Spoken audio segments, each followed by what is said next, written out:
Om Namo Bhagavate Vasudevaya. Om Namo Bhagavate Vasudevaya. Om Namo Bhagavate Vasudevaya.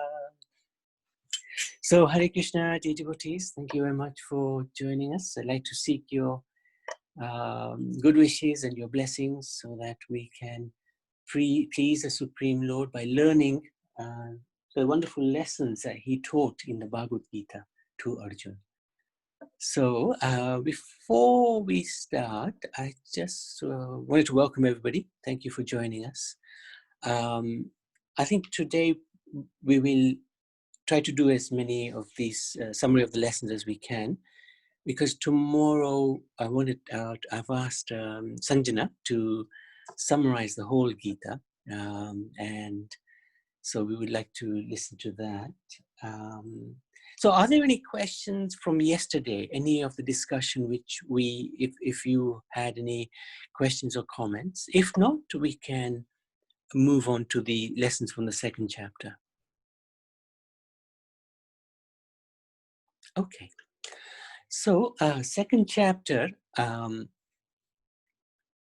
Arjuna surrenders onto Krishna after making various statements about not wanting to fight. And he had the wonderful intelligence of taking guidance from his best friend, Sri Krishna.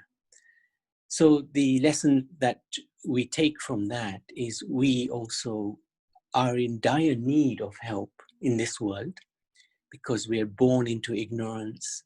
The three modes are completely overpowering us. And our biggest problem is wrong thinking. That's one of the biggest issues, which Bhagavad Gita addresses right the way through Krishna's instructions. So our thinking is not necessarily right in the sense that it's taking us away from our spiritual destination.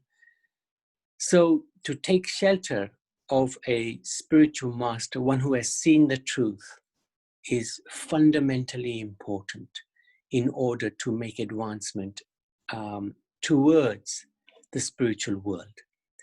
And this cannot be stressed enough. We already have a guide, and he is the Shiksha, spiritual master of the whole world, Srila Prabhupada, because in his books, he gives us much guidance. So that is really, in most devotees' cases, the first step. I know when I began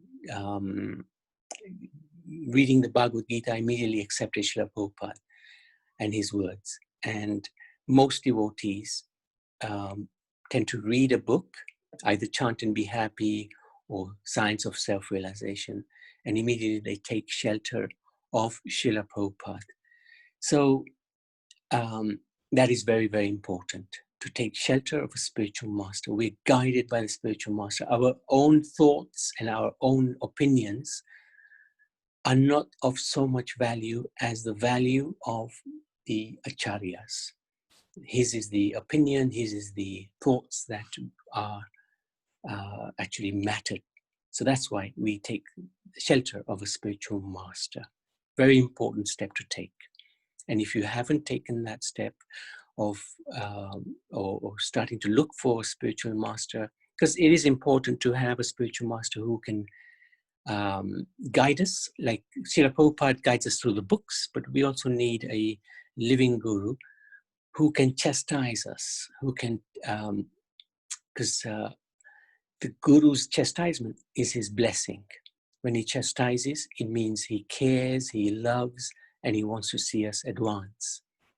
If the guru doesn't chastise, like the first thing Krishna says to Arjuna is, how have these impure thoughts come upon you?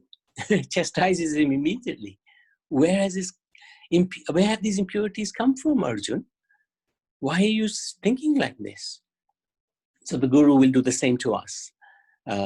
He will see us going in a different direction from the spiritual direction, and he will correct us and he'll put us back on the right path. That's why a living guru is important. So if there's any questions or comments, that's quite a straightforward lesson. We've gone through it a few times. Otherwise, I'll move on to the next one until somebody wants to make a comment or ask a question. So lesson number 8 was the very first instruction that Krishna gave to Arjun, and that is, we are not this body, Arjun. He says, Natvevaham jatunasam, Natvem neme janadipa. He says, all these souls before, all the kings before you, they have been there in the past, they will be there in the future, they're here now. Same as me, same as you. We are eternal living entities. And don't be disturbed, just like winter and season, summer season will come, distress and happiness will come to the to us. But don't be disturbed by that, because we are eternal living beings, the spirit soul, and that cannot be killed, it cannot be burnt, and in many ways is far superior to the body. The body is simply the vehicle that the soul is using currently to undertake activities, to fulfill its desires. So the lesson from that is, repeat to ourselves daily, and more than once every day, if possible, that we are not this body, we are spirit soul. It's very important to get that firmly fixed in our intelligence and realize this fact. Because at the moment, all of our activities generally are in relation to the body, and we're connected to this body and other living entities through the body. So we are thinking, I am the body. And that's one of our biggest drawbacks. Biggest problem is our whole life is based around the body, whereas it should be based around the Atma, the soul, the spirit soul, which is who we really are. And then the third lesson of the Bhagavad Gita, which is the 9th lesson overall, Krishna describes to him that he has 2 duties, one in connection with the body he has got. So he's born into a certain varna, and he's taken a certain ashram, grihastha ashram, and the varna is Kshatriya, the warrior. So he has duties to perform in relation to the swadharma, to the body. But then there is another duty, which is in relation to the soul, and that's his sanatan dharma. So we have to try to do both these duties together, hand in hand, side by side. It's not that we don't have to fulfill any material duties. No, we have to fulfill all of our material duties, and at the same time, we have to consider our spiritual duties as well. Both work hand in hand. And the 4th lesson from this chapter was where Krishna describes the perfect living being. How does he walk? How does he talk? Krishna describes this great soul. And one of the things he says is, Dhyayato Visaya Pumsaha. He says that these senses are very strong. Just contemplating the senses can make you attached to them. And then when you're attached to those senses and you can't satisfy the senses, you become frustrated and you become angry and you lose your memory and you fall back down again into this material pool. So Krishna advises that as soon as you see something that you're attracted to in the material world, try to restrain the senses, nip it in the bud. It's one of the sayings. Immediately tell the mind, the spirit soul is higher than the intelligence, and the intelligence higher than the mind. So the spirit soul tells intelligence, tell the mind that this is not good for us. This material sense enjoyment you're just contemplating, nip it in the bud. No, I'm not going to go in that direction, because it's going to take me in the wrong direction from Krishna. So these were the lessons from the 2nd chapter. And I suppose I wanted to engage the devotees and ask, are these something that you already put into practice, any of them, or will consider putting into practice, or are unrealistic as a lesson? Madhusudan Prabhu, would you like to make any comments? Hey, Haribol, Hare Krishna. Hare Krishna. Hare Krishna. Hi, how are you? Haribol, yes. Okay, good, good. Hi, Prabhupada ki jai, Guru Maharaj ki jai. Yeah, if others have any comments, but certainly, you know, this is the point where we had to come in our own personal lives, you know, to take on a spiritual master. And it was, you know, in the beginning, like you say, you know, when I came across Prabhupada's Bhagavad Gita and started reading, I took Prabhupada as my spiritual master and spiritual guide, although I didn't physically meet him or anything, and then didn't take initiation as such. But he's a Shiksha Guru, you know, and he's amazing personality. He's a Jagat Guru, really, you know. And whoever takes shelter of him, certainly Prabhupada will guide and take care of them, you know. And you know, whoever is kind of listening to these and the lessons to put into their lives, they might not have, you know, I mean, sometimes it's tricky to decide, oh, what kind of a guru should I look for, or should I find one or not? But if you're sincerely looking and searching, then Krishna will manifest, and the spiritual master will, a bona fide spiritual master will come in your life. There are obviously bogus gurus, these that you don't want to, you know, get fallen into trap that really. But we know that, you know, we ultimately, you know, Krishna is the spiritual master. There's only, and then all the others are representatives of Krishna. So even Prabhupada said, I'm just representing my own guru. I'm just representing Krishna. Whatever Krishna says in the Bhagavad Gita, those are the instructions, you know, I give. An amazing thing is that, you know, when Prabhupada met some American young boys, and when they first started to meet Prabhupada and started to get in his association, Prabhupada actually, you can see that these lessons that are there, which is approaching a spiritual master, then we have to think that we are a spirit soul. So Prabhupada actually, you can see how he lifted these people like, he might say, for example, his name was Mark. And Mark came to Prabhupada, and Prabhupada slowly started to guide them into this, and then he lifted them and said, you think you're American, you think you're white, and this, but you're not really. You know, you're a spirit soul. You're an Atma. You're part and parcel of Krishna. And then he lifts them up, and then he says, not Mark, you know, you're taking, says your name is Mukunda Das. Mukunda is the name of Krishna, so you're a Krishna's Das now.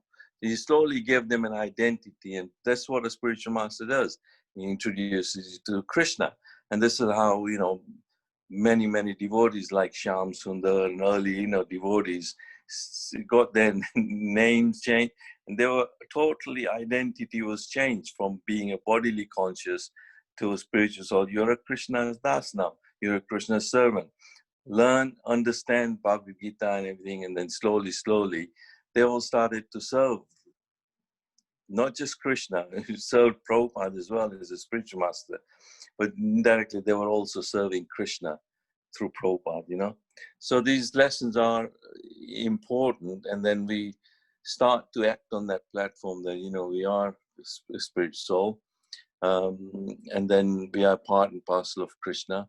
We are, and somehow or the other will be engaged in Krishna's service. So take Bhagavad Gita, and Krishna is initially a spiritual guide, and then, you know, physical spiritual master will manifest, come into your life, hopefully, you know. Yep. So any other comments anybody wants to make, then feel free. Yeah.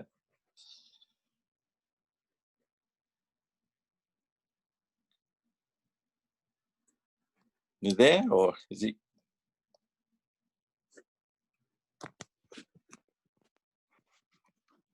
Are we stuck? Haribol? No, I can hear you. Oh, okay. Sorry. I thought you... Yeah. Sorry, yeah.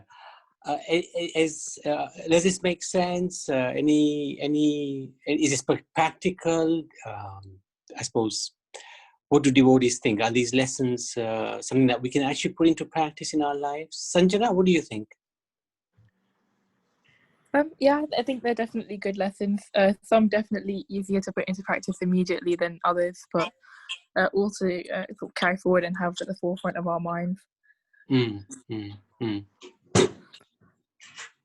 Oh, and are you ready for tomorrow, by the way? Yes, yep. It was what I felt like was a close shave, but I just finished the PowerPoint before this session. Oh, very good. Well done. Well done. Thank you very, very much. Huh? Looking forward to it. Yeah. Okay. Anybody else like to share anything at all? Haribol? Hare Krishna, Kamachi, yes. Right, just a couple of points. Yeah, seeking for spiritual master, as you guys, my husband and yourself said, Krishna will manifest. Yes, that's definitely true.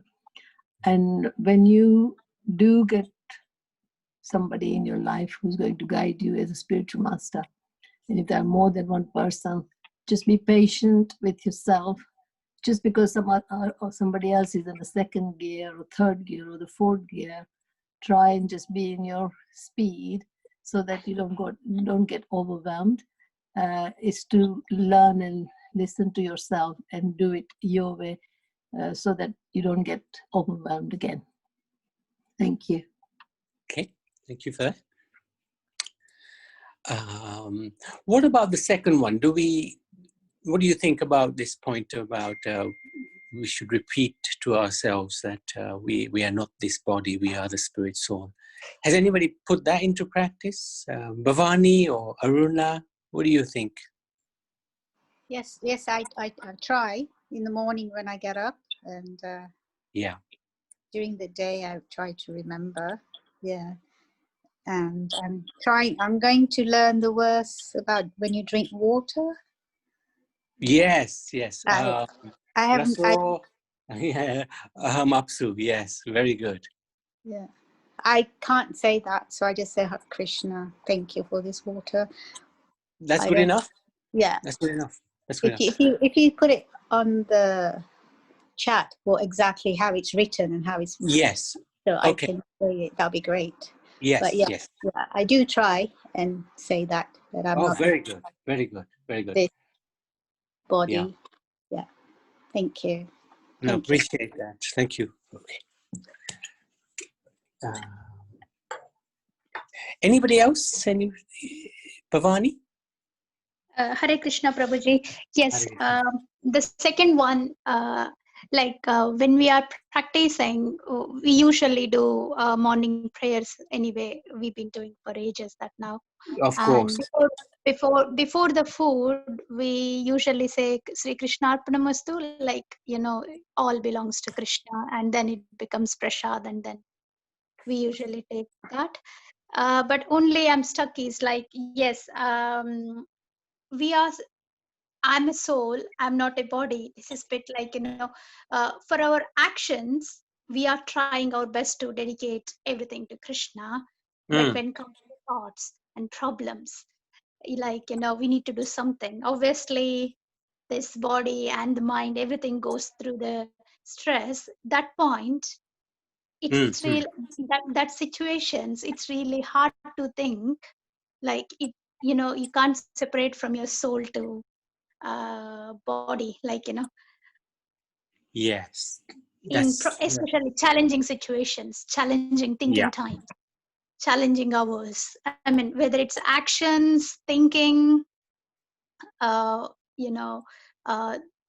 emotions. So that's the time where we struggle. I mean, obviously, literally, I struggle myself in challenging situations. How do I, this body is going through the stress, and then we know that God will definitely show us the way, but still, unable to come off those anxious thoughts and that's those right. challenging times. So that's where maybe I need to, I don't know, maybe I should I should take bit more shelter of God, bit more thinking about more in a reciting the scriptures. I don't know. So that's only the point I struggle. But otherwise, throughout the day, our actions usually we are trying our best to practice in such a way. Yeah, very Anything good. we do. Thank you for sharing that. And you're not alone. I mean, this is obviously the most common issue, because everybody's sort of been working on the basis of the body. And when difficult, challenging situations come, that's when we are tested, and usually we don't do very well. But this is why Bhagavad Gita was spoken on the battlefield, like our daily situation is like a battlefield. So if Krishna had spoken in the forest, we could have said, look, you can practice Bhagavad Gita in the forest, no problem. You go all the time in the world. But no, he spoke it on the battlefield. So that is one of the things that when challenging situations come, we try to take shelter of Krishna's instructions to Arjuna. And of course, it's not always, it's not easy to do that. I completely understand that. But that's the beauty of Bhagavad Gita. We can fail and fail again and again. Krishna's there all the time for us. He'll pick us up. And once he sees that we're trying sincerely to take shelter of him, his protection will always be there. So I think never get too worried that, look, in challenging situations, I didn't meet the standard. Nobody does, because unfortunately, we are living in a world where, Kali Yuga is very strong, and our strength is limited, especially when we are thinking independently of Krishna and his instructions. But luckily, we've got these instructions. Luckily, like that Indian army saying, work hard in peace, you sweat in peace, and then there will be less blood in war. So now, when the challenging situation isn't there, we work hard to become more and more Krishna conscious, because we know when the challenging situation comes, we're going to be tested. And but then, because we've worked hard during the times when it was peaceful, when it's challenging, when war is on, we should be bleeding a little bit less.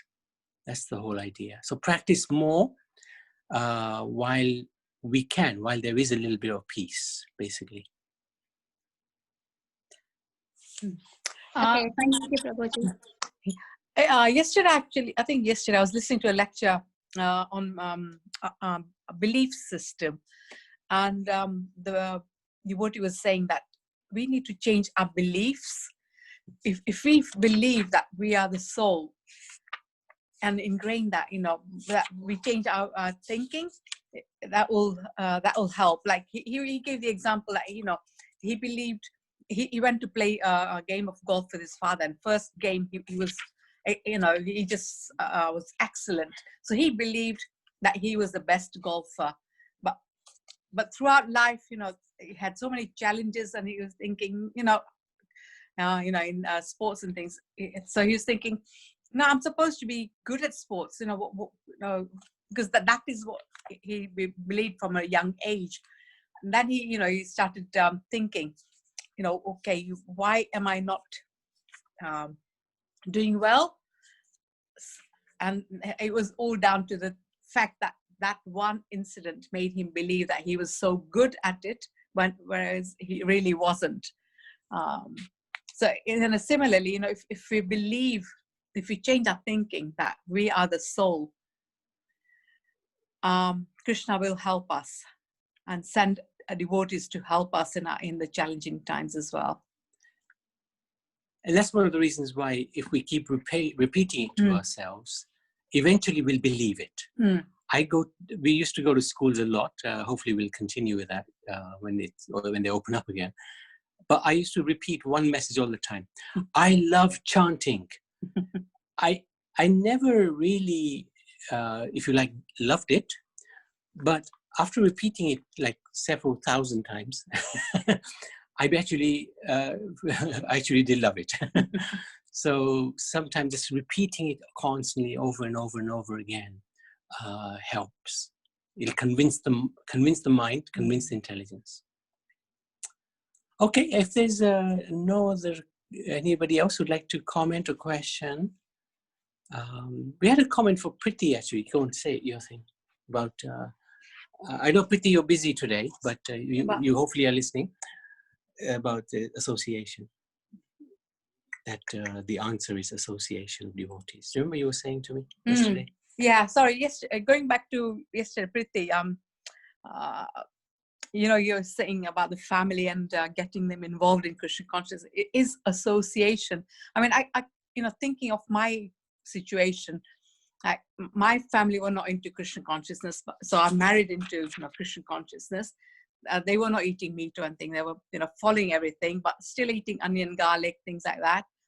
And then, you know, over time, you know, whenever we used to go back to them, and you know, they wouldn't offer food as such, you know, like everything. Sometimes if they offer make some sweets, they would just offer that and things like that. But whenever we used to go and have dinner there, they used to offer everything because they knew that that's what we followed.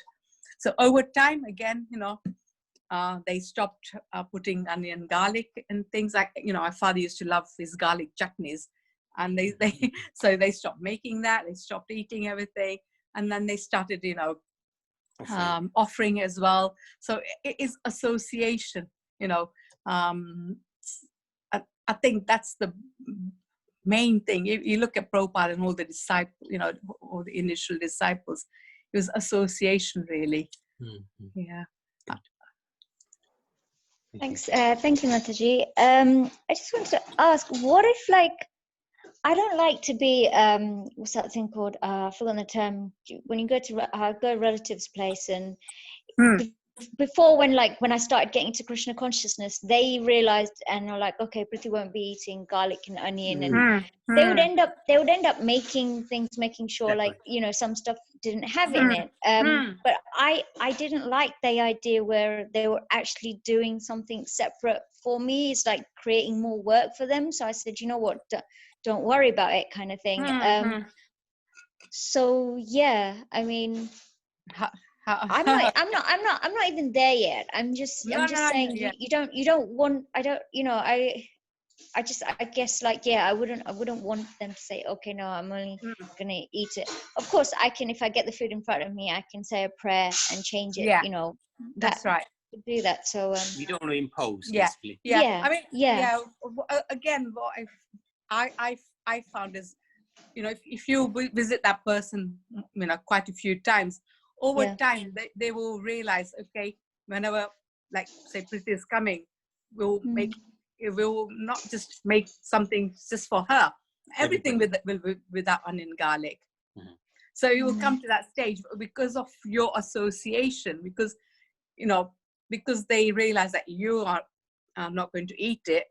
I know you feel guilty that they're going out of their way, but again, it's a bit of training, and that is actually helping them and good for them. Yeah, but I completely understand what you're saying. Because we never want to impose. Others shouldn't be serving us; we should be serving them. So I get that. I understand where you're coming from, but also it is actually helping them. Because you're trying to break a habit which has been there from their birth. You know, it's very difficult to break a habit like that. It takes time, and sometimes it is hard. But the way I always saw it, like going to mom and dad, my in-laws, was that, you know, actually they were genuine people, and it proved it, because, you know, they stopped pretty much quickly after we sort of got married and were going a few times. So a lot depends on the person who it's, you know, like who is concerned there, because they may not want to stop. In which case, you definitely don't impose yourself, because they'll go the other direction. Yeah, that's true, because I've had experiences that family members, they would be a bit spiteful and, you know, remarks and this, that, the other. But as Jayanti says, that, association. And if you, like my husband always used to explain why you shouldn't eat it. If you don't give the reason why you don't eat onion and garlic, they're not going to accept it. So it's for them to understand what is the reason we don't eat. Yeah. Thank you. That's a very nice point. Yeah. Yeah. I mean, pretty, even like close weddings, like some of the items would have onion garlic, like, potato bhajia, something like that. They have garlic in it. But what would they would know if because it was a close wedding and close relative, they knew we wouldn't eat it, so they would make sure there was a couple of items without onion garlic for us. And I didn't feel guilty. I thought it was actually it's good that they're going out of the way and care. It shows their love as well for you. That they are actually thinking about you as well. Thank you. Okay. So I said to Jayanti, I'm inviting myself to Priti's ashram. I'm free Monday, Tuesday, Wednesday, Thursday, Friday, every week. To give association to your parents. But Thank you. Yeah, welcome. Yeah, So I think they'll like listening to satsangs in Gujarati. If you can do that, that'll be great. Okay. You better brush up. Yeah. Yeah, that would be great, actually. Right. Thank you, Priti. Okay. So unless there's anything else on chapter 2, I'll shift on to chapter 3. I think we've sort of talked about this. This is all chapter 2. Yeah, that's fine. So chapter 3, right, Karma Yoga. Sure. So the lessons from here: be grateful to the Lord for everything and ask to be engaged in seva. So let's see what that was relation to. I can't remember it now. So this is Karma Yoga, and Krishna is explaining the renunciate does not abandon worldly duties, but instead cultivates the mentality that one should act for the Lord's satisfaction. Yeah. So this is where we want to offer our results, or part of our results, to the Supreme Lord, the results of our actions, and be grateful to Him and to request Him, please, let us do something for you. You do so much for us. Let me do something for you, my dear Lord. This is actually the Maha Mantra. The Maha Mantra is a prayer to the Lord, thanking Him for everything He's doing, everything He's doing for us. The air we breathe, the water we drink, the food we eat, our parents, our health, our guru, our everything. And it's also begging Him, let me do something for you. You do so much for me. I have to do something for you. So please let me do something for you. So more we chant, especially in that attitude, then we'll fulfill this lesson automatically. The second one, offering. So Bhavani, you mentioned about offering. Before you eat, you offer it mentally to the Lord. That's really good attitude. One step further. There's one step further to that, which is where you actually cooking for the family, but the mood is a little different. You're cooking for the Lord, and you actually, because we're treating God as a person, the supreme person, family member, if he's part of the family, we actually give him a plate of food, and that plate of food becomes prasad. So the mood is, my Lord, cooking for you. Please accept this offering. Please eat this food I am offering you, and thereby making it sanctifying it and making it prasad. So it's very good that you offer it before you eat. That's very good. But even straight after you cooked, you can make a plate for the Lord, take it to the altar, and it can be a special plate. We have a silver plate we keep just for the Lord. put everything, a little bit of what we've cooked on it. And he's regarded to be a hungry 16-year-old. So we fill up the plate and feed him and beg him that please, please, please eat this food. Please eat this food. Please accept this food. Please purify this food. So in that way, it becomes prasad. So in that way, we are actually building a relationship with the Lord, that you are family, and what we eat, you eat, but you eat before us, and you make it pure. You make it prasad. You make it spiritual. Just as a matter of interest, is anybody offering their food at the moment?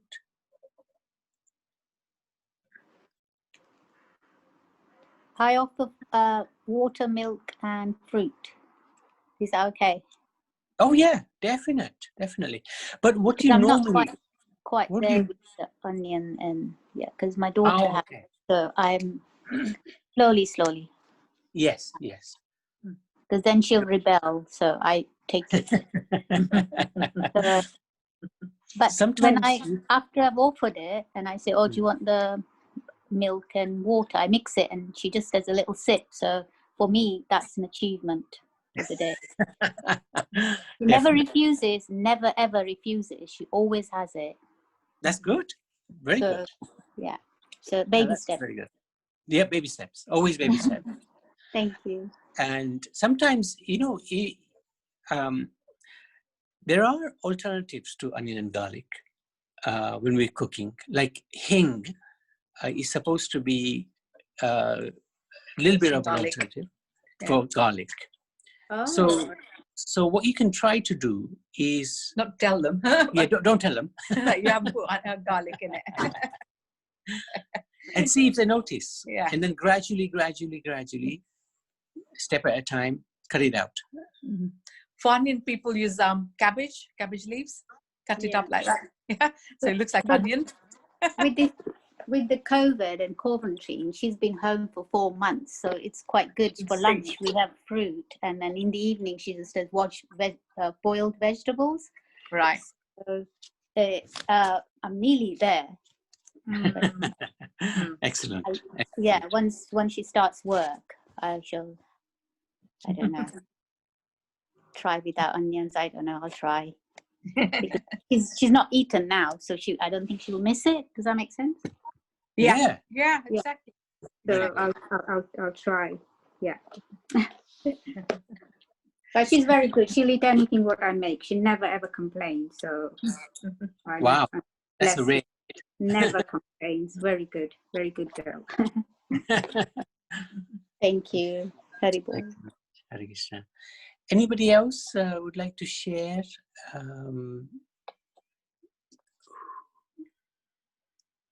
How about you, Sanjana? How are you doing with the onion and garlic? I'm not going to put on you.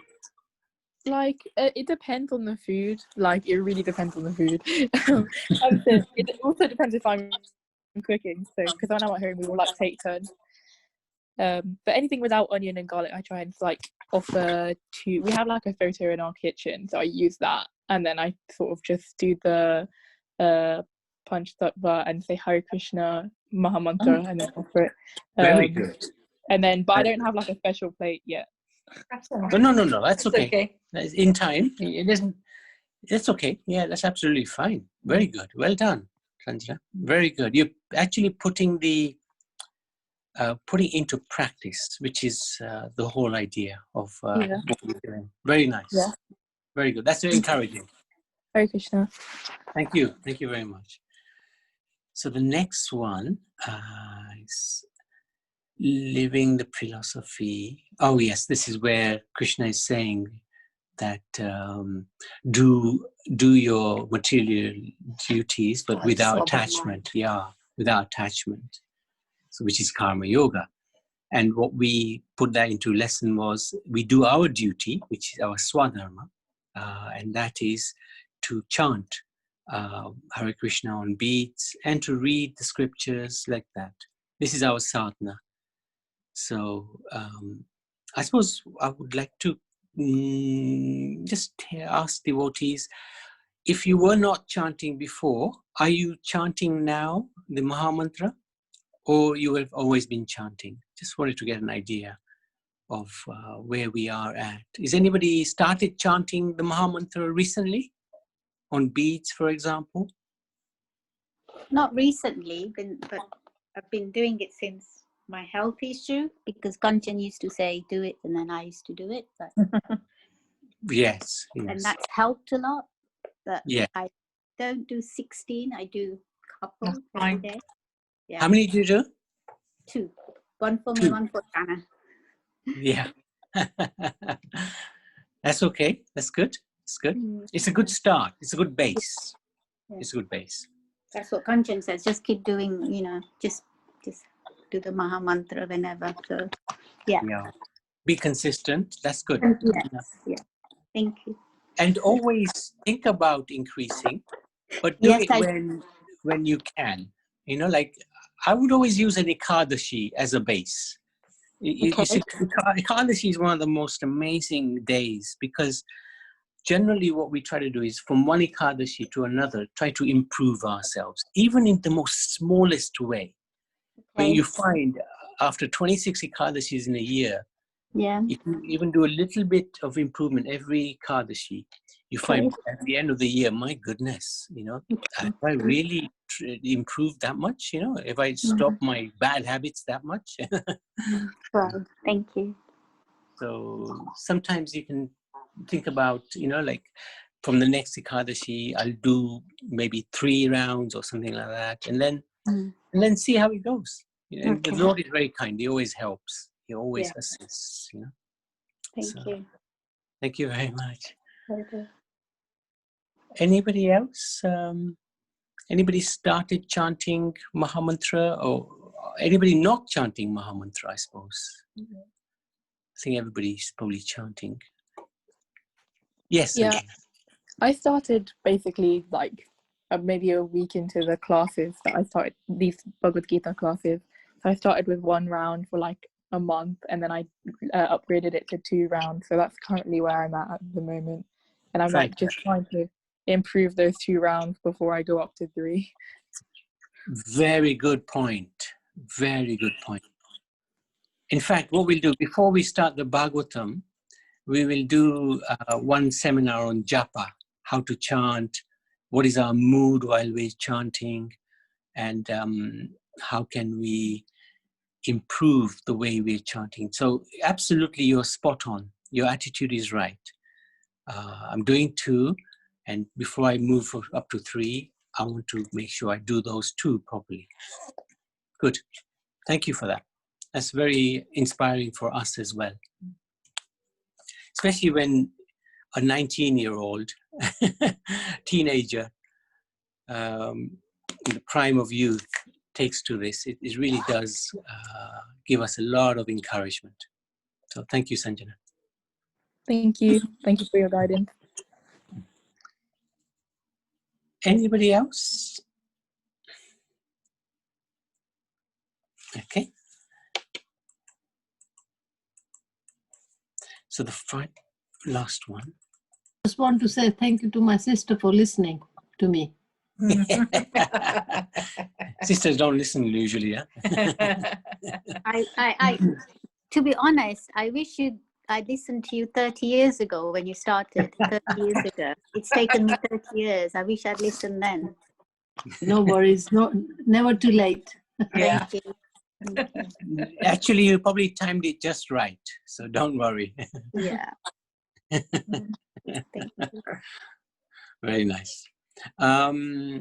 Okay, this is the one where nip it in the bud. So we often will get tempted in this. This is the world of temptation, and our minds are not necessarily under our control. So when the temptations come, we can very easily, fall victim to them. So Krishna has advised that the sitting place of this lust is in the mind, and we need to actually regulate the senses. It includes the mind, and the mind is higher than the senses. and the intelligence is higher than the mind, but higher than the intelligence is the soul. So we have to try to resist the temptations in this world. And there are lots of temptations, and we can easily fall prey to them within a moment's notice. So by chanting, by begging the Lord, Prabhupada once was asked, you're so strong in your sadhana, your bhakti. And Prabhupada said, yes, and everybody seems to take Maya very, lightly. But when I chant, Prabhupada said, I always chant, please protect me from your Maya. So, one of the prayers can be, please protect me from the temptations of your Maya, Krishna. Please protect me. So nip it in the bud. That's a very important practice that we can try to put into practice. Anybody like to add anything? Madhusudan Babu? Yeah, Haribol, yeah. Temptations are there, and Maya is quite strong.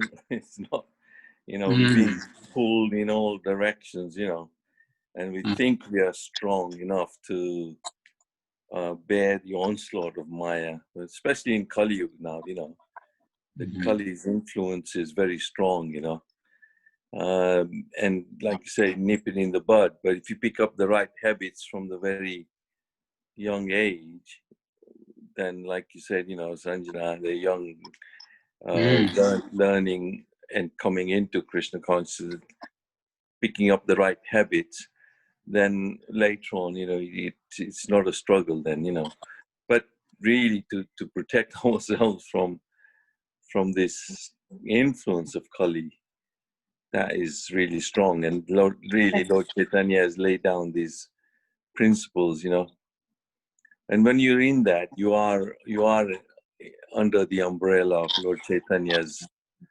mission and Prabhupada's mission. You got guidance, so otherwise, there's so much.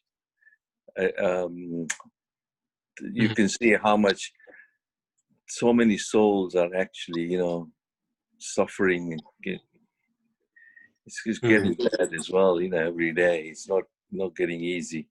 So hopefully Kali's influence is there. So yeah, got to be strong. So like you say here, the lessons, chapter 3, follow the 4 rules and regulated principles. Like you say, our lives are meant to be regulated, really,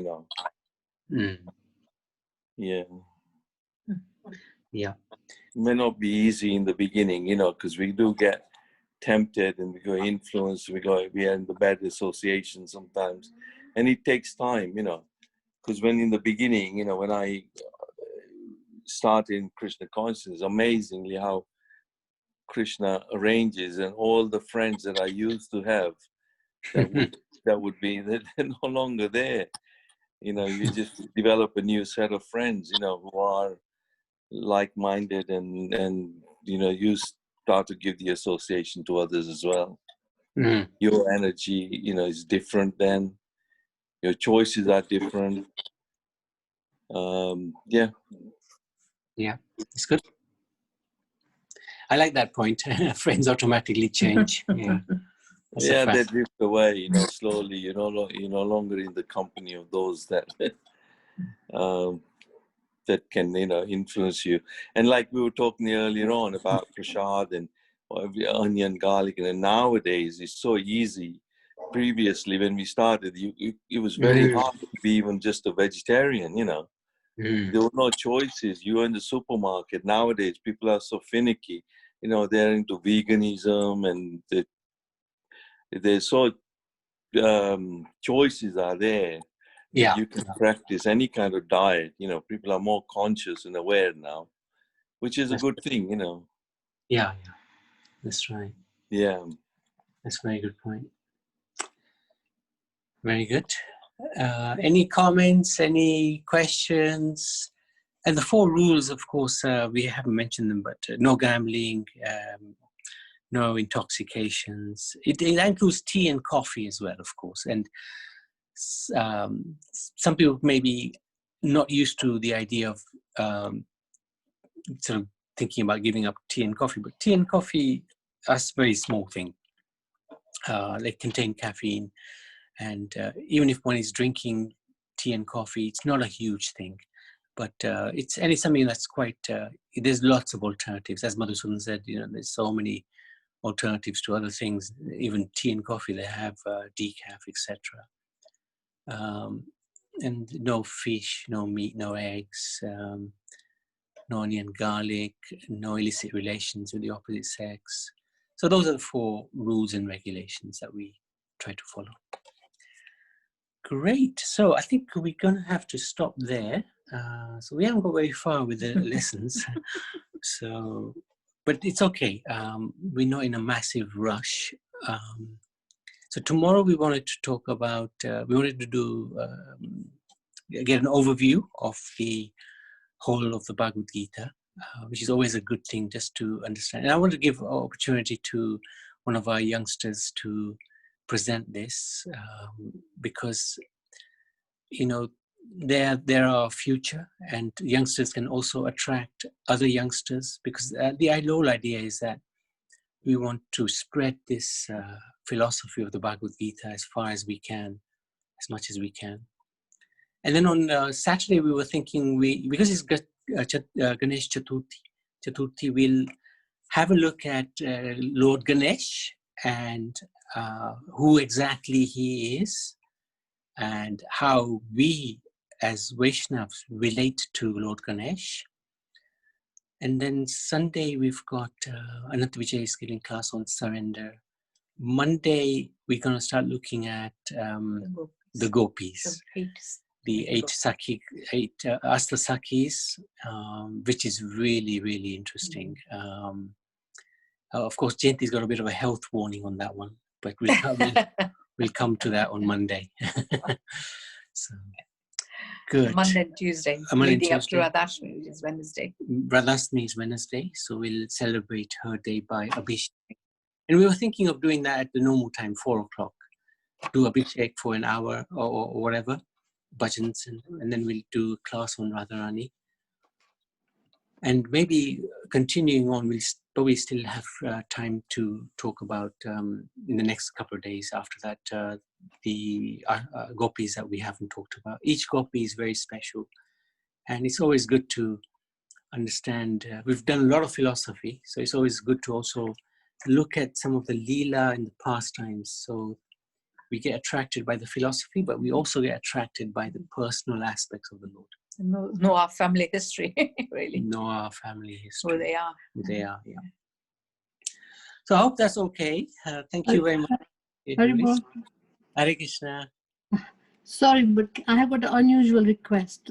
Is it possible to see the face of the person who talks? Then it can relate. Oh, yes, you're right. Sanjana, you're a very good point, actually. She's got. Can I find it out? Who am I listening to? Yeah, no, it's a very good point. Sanjana, you'll have to reveal yourself tomorrow. Okay. Okay then. Yeah, okay, fine. It's all right, we're only family. It's a humble request. I think it's just nice to know that who is listening to. It is. Absolutely. That includes you as well, Kamakshi. Yeah, I don't mind. Here we are. Okay, let's have a look. You probably get there she is. listen me. Hare Krishna. Very good. Hare Krishna. Yeah, I don't know why people always hide themselves, but it's actually better to show. It's more personal. I know when Bhagavateshwaya came on the Zoom call, he said, next time I'll only come if everybody shows their face. Yeah. So I think that's a really good point, actually. We shouldn't be shy. So. Okay, thank you very much. Karuna Bandar. I think cupcakes, pretty. Hare Krishna. Actually, Karuna, would you like to contribute anything towards the class, the lessons, anything you'd like to say? There are so many things to say. Oh, go on. Go on. I just want to add something about meeting our spiritual master. Yes. I just want to share. In fact, just before knowing Krishna Swami, we were quite. We have been maybe some 6 years going to ISKCON, and we met His Highness Giriraj Maharaj, Rupa Krishna Maharaj, Lokanath Swami, and everything. And then we were learning that we should accept a guru. And then I told myself, but whom to accept? And then, just like Prabhu Madhusudan said, there is something revealed in our heart, and just to know to whom we are closer and to whom we should accept as our spiritual master. And I had a dream that I saw Krishna Swami. He was going up in the sky, and he was taking some devotees with him. So I was just looking and then asking myself, where is he going? Why is he taking all these devotees to the sky? And why I am still waiting here and nobody's taking me to the sky? So, and then Guru Maharaj turned towards me and said, come, why are you lagging behind? So when I asked Guru Maharaj about that dream, Guru Maharaj first he said, why are you asking me such a question about dreams? Come into reality, why are you dreaming? And then he just said that, and then he said, you should be knowing what's the significance of that dream. He told me that I am not going to say anything. You just try and think what it means. So after a few months, I said, no, I know what it means. So I know who will be my spiritual master. Very nice. Thank you for sharing that. And was your father already initiated at that time? No. It was after that dream that we decided why not taking initiation with Krishna Swami, and we all said that we feel more closer to him, and we all decided to take initiation with him together. Brilliant. So Karunamanda, actually, when we were in Coventry and associating with Krishna's Maharaj, we used to relish hearing about his trips to Mauritius and then South Africa. And then he would say, oh, there are some devotees there. Then he would come and say he met the education minister or somebody or the other. And then gradually he's requesting that the road be named. I don't know what. There was a road that was named after Sri Prabhupada. So I don't know. I mean, you can maybe clarify. Yes, and Vrindavan also, the village was named. Yes, and he would say that, Mauritius is such a nice place, and he would be the first kind of Krishna conscious country or island, and it's such a nice atmosphere there. And we used to love hearing about his trips there. And wonderful. So you're doing wonderful there. At that time it was my Pitaji who was taking him to the different personality to meet them and to talk to them, and then try to convince them to rename the roads, village, etc. Oh, yeah, that's right. Yeah, it's amazing. Yeah. Wonderful. There you are. One of the spiritual daughters.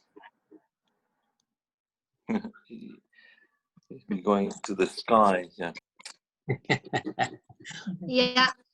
the sky.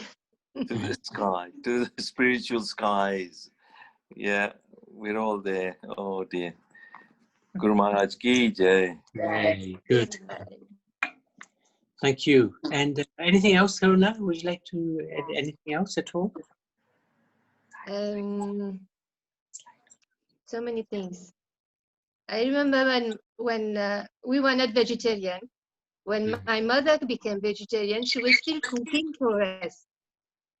And that each time when we ask her, but how does she feel that she's cooking for us and not eating? And she told us that whenever Lord Krishna will decide, we also will have to stop eating. And she's praying for that. So I think after a few months itself that one after the other, we all got sick while eating non-veg food. And one after the other, we all stopped eating. So it's good association because we were going to the temple every Sunday, even in the evening. So good association and mother prayers and everything, that helped us a lot to all become vegetarian. And then onion and garlic, it's the mercy of Guru Maharaj. We were not able to leave onion and garlic. We were not really keen eating onion and garlic, but when Guru Maharaj asked us, are you still eating onion and garlic? We said yes. Guru Maharaj said, still eating? You should stop. From that very day, we said, okay, no more onion and garlic. And like people were saying, Prabhuji, Madhusudan Prabhu was saying, the group that we were, the friends that we had, and even relatives, when we became vegetarian, we started going to ISKCON and we accepted Guru, we took initiation. Even relatives stopped coming at home. We didn't mind about that. But nowadays, and now what happened? Many of our close relatives, they are going to ISKCON. They have become initiated now, and they have told my parents, "You had the right. We took the right decision. We took it a little bit late, but it's now that we have understood the importance of ISKCON and Krishna consciousness in our life. So many of them have turned to Krishna consciousness after a long time.